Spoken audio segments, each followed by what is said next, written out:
ànd ak Mamadou Mouhamed Ndiaye. jërë ngeen jëf borom Pastef Ousmane Sonko gis nañ ñu ko gën a Pastef yëral xët mu njëkku Les Échos gaañi taxaw nañu temm ci njori mbaraanum kiirlaayum député ma mu amee ci assemblée nationale mu di immunité parlementaire am mode fast track yéenekaay bi ne nañu moom la ñu ko tegal ne démb ci suba ci la ministre de la justice garde des sceaux maître Malick Sall saisir président assemblée nationale Moustapha Niasse ngir ñu tàmbali yëf yi bureau assemblée nationale bi danañu daje suba ci midi ngir wax ci bu ñu ca pare conférence des présidents ñoom it dinañu daje ci seen biir ginnaaw loolee ca la ñuy convoqué commission des lois ajjuma wala altine ji di ñëw gën ko yàgg journal bi ne nañu fii ak semaine bii di ñëw dinañu def lépp lu ñu war a def ngir immunité parlementaire bu honorable député Ousmane Sonko ñu dindi ko Walf Quotidien nañu ngir dindi mbalaanum kiirlaayu Ousmane Sonko ci assemblée nationale état bi def na ko yitte maanaam urgence la ko def Vox Populi moom it xëy xibaar bi ci xëtam mu njëkk li mu bind moo di Niasse tàmbali na yoon ak pexe yi ñu mën a jaar ba mën a jël Ousmane Sonko jébbal ko yoon moo waral ñu convoqué bureau assemblée nationale ak conférence des présidents suba ci alxames ji ngir ñu taxaw ci dossier bi dossier boobee di lever immunité parlementaire bu Ousmane Sonko la Sénégal ak Sud Quotidien ñoo bokk lu ñu ci xëy bind ci seen xët yu njëkk mu di assemblée nationale ñoo nga ci tànki ñori Ousmane Sonko ca la ñu taxaw Le Quotidien ñoo gaañi yàgg lu ñu ko fenn procureur de la république ubbi na ci information judiciaire ba jël dossier bi dénk ko juge bu 8e cabinet bi juge d'instruction bi moo bind ministre de la justice ngir ñu dindi mbalaanum kiirlaay bu Ousmane Sonko ba mu mën a am lante ak yoon ci noonee yéenekaay bi nee nañu ci le ministre de la justice moom it sisiré assemblée nationale journal bi xamal ñu it ne léegi kii di Ousmane Sonko doonatul moom ak gendarme yu section recherche yi Source A moom li ko jaaxal ba tax mu xëy di ko laaj moo di Ousmane Sonko ab député la te député yi ko ca wopp sampaj xaalis ba cay dem téeméer bu ca nekk juróom-ñett fukk ya mu di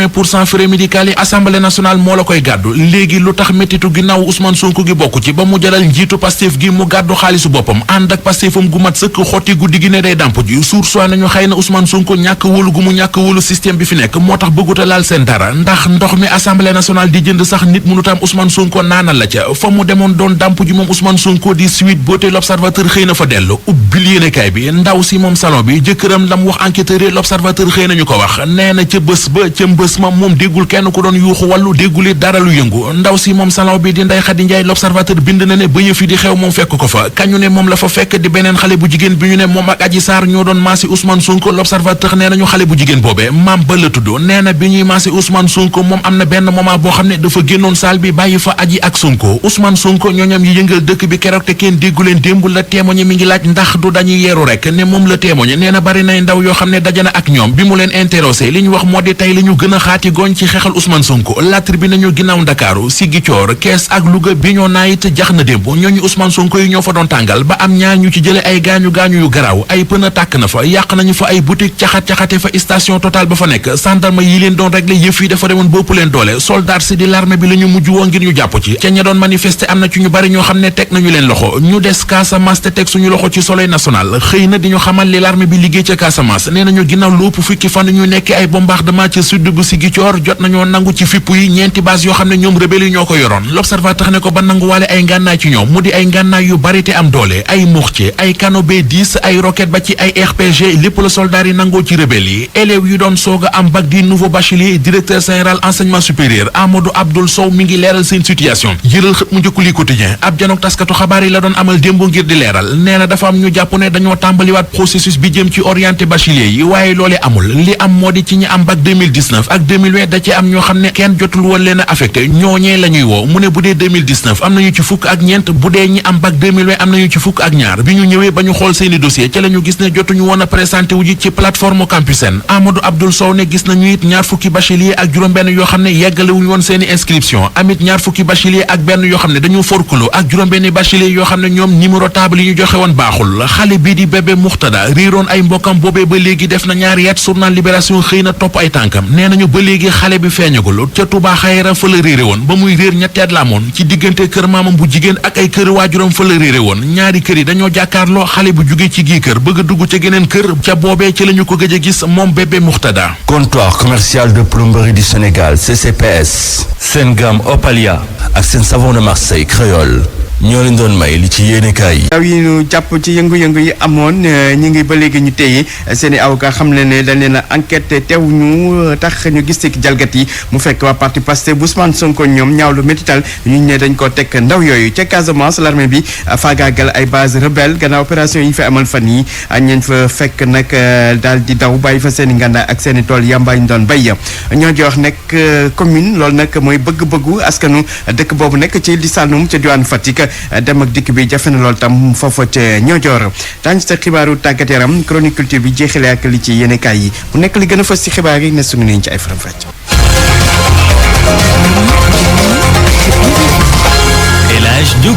mbokk yi ñu leen di nuyu di rafetlu bu baax a baax seen ànd ak rajo Futur Média xibaaru suba gi dañ koy door ak lu soxal Casamance fan yëpp l'armée bi di fa amal opération ngir faagaagal nit ñi nga xam te ni ñooy def naka su lu noonu foofa ca diwaan ga ci loolu sax xam na ay base rebelle yoo xam te ni daal nañ koy faagaagal ña fa nekkoon daal di daw bàyyi fa seen i ngànnaay seen i bagage naka noonu tam tool mu yàmba yoo xam te ni moom lañ fa doon bay leeral ak Lamine Ba. semaine donc la opération yi def base bii di Badiong daanu base la bi nga xam ne nag amoon na doole loolu te bande armée yi fa lañ doon jiite li nga xam ne nag moo di seeni opération lieutenant colonel Mathieu Diogay Sène moom mooy commandant groupement tactique interarmée bi jël base bu Badiong. jël Badiong jafewuloon pour ñun amoon na quelques résistances mais comme ni ngeen ko mën a xoolee donc récupéré nañ base bi récupéré nañ fii ay armes ay njumtuwaay yi nga xamante ni mooy li jóge ci canon yu mag yi ba ci canon yu ndaw yi récupéré nañ fii aussi ay seen jumtuwaay yi ñu doon utiliser pour déplacé wu. Sambabo yi nag activités yi nga xam ne ñoo ngi ko fa doon amal bokk na ci li di mbéyum yamba. fii moom daanaka mun naa wax ne li fi gën a bari ci seen activité moo nekkoon béy yamba. soo xoolee am na fukki tool yu ñu lim fii yoo xam ne vraiment am na yu xam ne yegg na ay hectares. fu ko soriwul dara fi nga xam ne nag moo di base bu Sikun foofa it l'armée bi jot na koo jël lieutenant colonel Clément Ibera Boukal moom moo jiite groupement tactique interarmée Brave mi nga xam ne moom moo jël base bu Sikun na. tey ñu ngi fii Sikun muy dëkk boo xamante ni bu historique la parce que PC bi fii la nekkoon maintenant balaa ñu fee ñëw jot nañu récupérer yenn position yi nekkoon suñu kaw am na yenn yoo xamante ni romb ngeen ko certainement ci yoon bi. li weesu base bu Sikun ak bu Badiong l'armée bi jot naa jël it yeneen ñaari base yi desoon ci diwaan bi mooy base bu Boussolone ak bu Boumane. Lamine Ba Sikun rajo Futur Média. Lamine Ba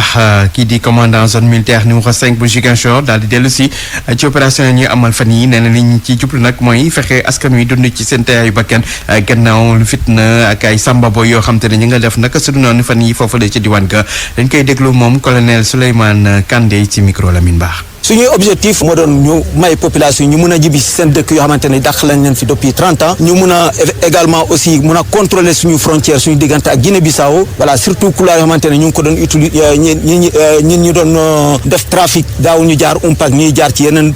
piste yu ndaw yi léegi c'est sécurisé et puis le troisième objectif moo doon ñu ñëw fii ñu attaquer l'économie de guerre des bandes armées moo doon seen champ de culture chanvre base yi fi nekk la mooy doon base Boussolone mooy bu nekk à l'ouest à 3 kilomètres d'ici fii mooy Badiong mooy seen base bu gënoon mag Sikun aussi nangu nañ ko depuis ci fan yii passé donc. rajo askan wi. oui ci xibaar yi gannaaw bi te tegalee juróomi minutes dañuy wax nag ci mbirum Ousmane Sonko moom njiitu parti bi di Pastef ñu koy benn xale bu jigéen ji ko jinne def ko siif waral sax mu daal di porte plainte ba ñu ubbi ci enquête assemblée nationale nag ministre de la justice yegg neen kayit ngir sàkku ñu daal di muri malaanu kirlaay bu député bu Ousmane Sonko su ko defee ñu mën koo jébbal yoon mbir yi nag war naa mën a gaaw bu ñu sukkandikoo ci maître Abdoulaye Babou ne woon fi député moom nag mu xam na ne bu fekkee ne nag loolu am na kon yoon dina mën a topp député bi ñu déglu leeral lu maître Abdoulaye Babou ci jokkoom ak Abdou Diouf Junior. su dee loo xam ni lu teew la maanaam li ñuy tuddee flagrant délit lu ni fàng kenn du soxla dindi kiiraayu député yi mais su dee loo xam ni comme coow liy jóg ci affaire Ousmane Sonko xaw naa yàgg ak am naa wala amul su boobaa ñi ngi ko tuddee enquête préliminaire ba lañ ko mën a ubbi député bi nga xam ni moom la ñu bëgg a waxal bëgg ko tuumaal malaanu kiiraayam dañ koy yëkkati nan la ñuy yëkkatee malaanum kiiraay fi ñu toll actuellement pour Ousmane Sonko su dee procureur ndax procureur moom moo yore loolu daf ko soxlaa déglu ci enquête préliminaire day bind président assemblée nationale ni ko soxla naa déglu tel député yi benn dossier nangam te généralement lettre boobu procureur di bind daf ciy boole ay këyit léegi donc su ko président assemblée nationale jotee day convoqué bureau bi su convoqué bureau bi yóbbu fa dossier ba léegi dañuy ñëw former benn commission ad hoc bi mooy dañuy tànn ci député yi majorité ak minorité ñu former benn groupe ni leen yéen a war a saytu demande levée immunité parlementaire u député bi ñoom ci seen biir ñu daal di réunir commission des lois lay doon suñu demee seet ci seen biir waxtaan fa def seen rapport suñu defee seen rapport danañu wax ni est-ce que diw war nañoo dindi malaanum kiiraay boobu wala déet. mu nekkoon maître Abdoulaye Babou di avocat ne woon tam député ci mbir moom sax la ñuy des waa parti Pastef di xam ne ndaw yi nga xamante ne dañ leen jàppoon gannaaw manifesté yi woon bërki démb ci altine ji ngir jàppale Ousmane Sonko ne leen ndaw yooyu ñu jàpp nag dañ leen métital tax sax ñu koy ñaawlu ci communiqué lañ génne ko ñoom waa Pastef di wax ne seen ak yelleef tamit sax mënute wul nag moom ñii di waa Pastef nag di sàkku ci kuréel yi saytu ak yelleef doomu aadama ñu daal di jóg ci mbir moomu ngir nag yoon ñu daal di koy doxal bëgg nañ tam nit ñu daal di bàyyi ñu jàpp ndaxte gis nañ ne defuñu dara ndaw yooyu ñu jàpp sax seeni avocat ne dañ leen déglu enquête leen te teewuñu di loo xam te ne ko yoon mayu ko ndax nit ki buñ koy enquête avocat am dafa war a teew loolu ndax du neenal li nga xam te ne mooy procédure bi maanaam neenal lépp lu soxal mbir mi enquête bi ay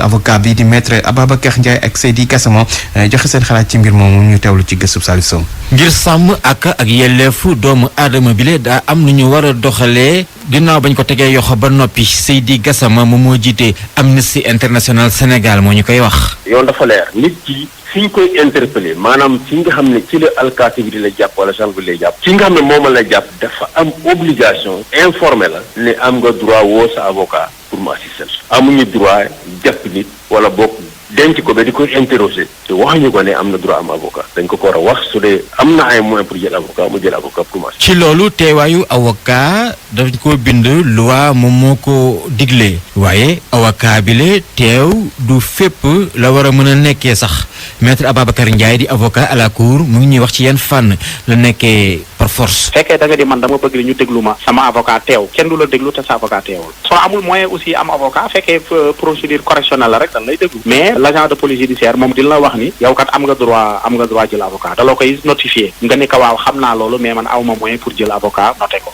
c'est comprendre mais fekkee dañu dem nag en matière criminelle loolu moom beneen procédure parce que soo ñëwee par exemple si juge d'instruction bi mënu la inculper te amoo avocat. bu ñu sukkandikoo ci kàddu weneen avocat di Bassirou Baldé moom mooy layool soxna si moom salon de massage bi di Sweet Beauty di fa coow la dooree fa nga xamante ni xale bu jigéen bay massaate nee na Ousmane Sonko foofu la ko sàkkoo ci lu ko neexut benn yoon moom mi léegi mu ñuy xamal ne clientam ci ñeenteelu enquête bi ak gendarmerie yi la avocat wam teewee moom Khady Ndiaye yeneen ñetti yoon yépp bañ koy déglu ñoom enquête kat yi le moom avocat bi nekk fa woon ndax soxna si moo taamu lu ni mel wala xamutoon li wér mooy ne képp koo xamante ni jàpp nañ la di la enquête ñi lay enquête war nañ la xamal ne sa avocat daa war a teew te it dañ ko war a bind xaatim ko ci PV bi bu fekkente ni la am ak loola waroon na juge bi di ki nga xamante ni moo war a àtte su ko neexee mu daal di ninal lépp daal ne vice de procédure maanaam fañ ko jaaree jaarut yoon Seydi Gassama moom mooy directeur Amnesty International bu Sénégal di yëngu ci wàllum ak yelleefu doomu aadama. su dee yëgal nañu ko ne am na droit am avocat te moom jëlul avocat boobaa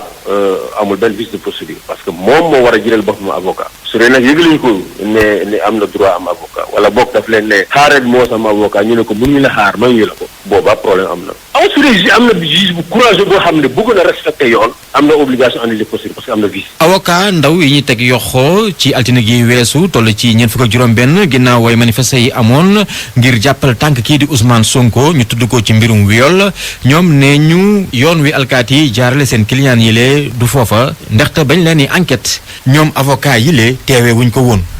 Salif Sow ñu fàttali ne mbir moomu nag mbirum Sonko boobu juróom yi yëngu-yëngu ci réew mi bërki démb ci altine ji ci Ndakaaru ak gox yu bëri ci réew mi nag noonu tam ca France démb sax ci talaata ji tam waa Bignona jigéen ñi ñoo wàccoon ci mbedd mi amal ñaxtu dem ba buntu préfecture ngir sàkkum ñu daal di bàyyi ndaw yi nu jàpp altine waaye tamit ñaawlu mbirum Ousmane Sonko 8h tegal na fukki minute ak ñaar. pour man RFM mooy rajo di gaaw ci xibaar yu wóor. RFM xibaar yu wóor te wóor. nañu dem ba Niodior di dëkk bu nekk ci di Saloum ca diwaanu Fatick foofu nag askan wa nee nañ jafe-jafe yu bëri la ñuy dund rawatina nag lu jëm ci wàllum dem ak dikk waaye tamit wàllum jumtuwaay ay jamono ji li ñu gën a soxal mooy daal seen dëkk boobu nga xam te ne ab village la ñu daal di ko def commune ndaxte nee na am na dayo bi di dëkk boobu di Niodior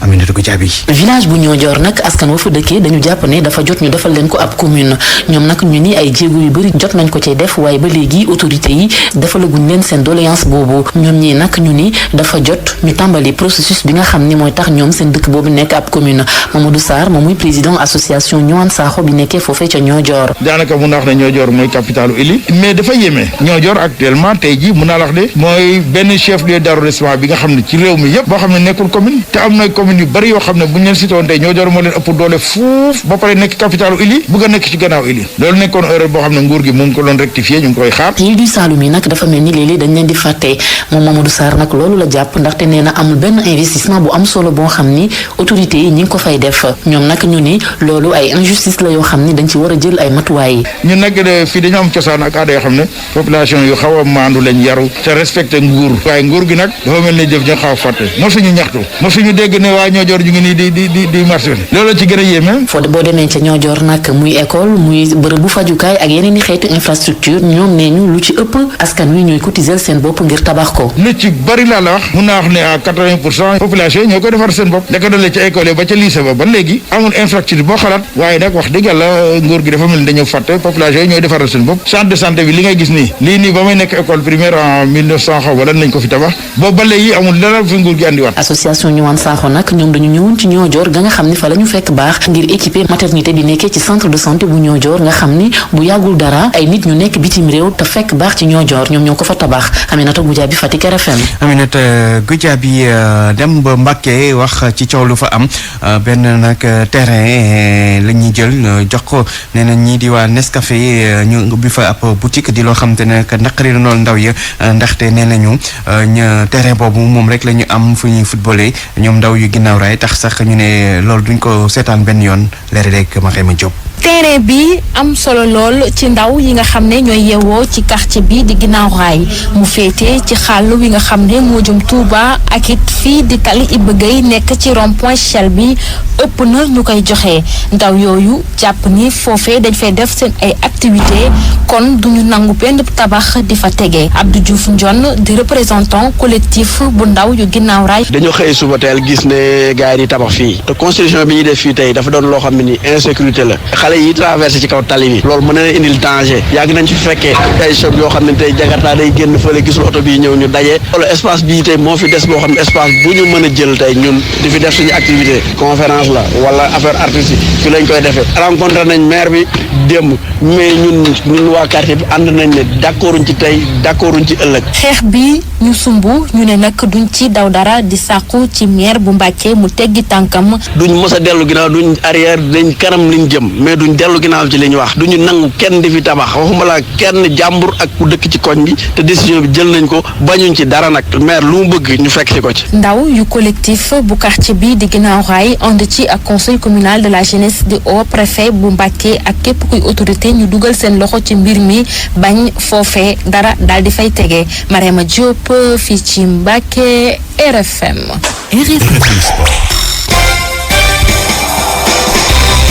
yegsi ci xibaaru tàggat yaram ànd ceeg Cheikh Tidiane Diagne sëñ Cheikh ñu ngi lay nuyu. maa ngi lay fay Alaaji Njogu Diène. looy tàmbale daal wala football lañ koy daal di door rek tournoi UFOA A ñu jagleel ko moins de 17 ans yi maanaam di équipe nationale cadette yi ñi koy amal nag ci Stade Lat Dior bu Thiès Sénégal mi ko organisé daal dina qualifié demi-finale la ko waral nag moo di démb daal dina amaat geneen ndam ci gi lay jogante diggante ak Mauritanie ñeenti bal ci dara la ko Sénégal daal di daan loolu nag ma ngi amee woon ci teewaayu Cheikh Anta Diop. Ibou Sani bi ñu footballee juróom-ñetti simili la dugal bit bu njëkk ginnaaw ab coup franc bu Ousmane Diop dóor góolu Mauritanie bi yàbbi ko si la ko Ibou Sané jël dugal ko muy premier but.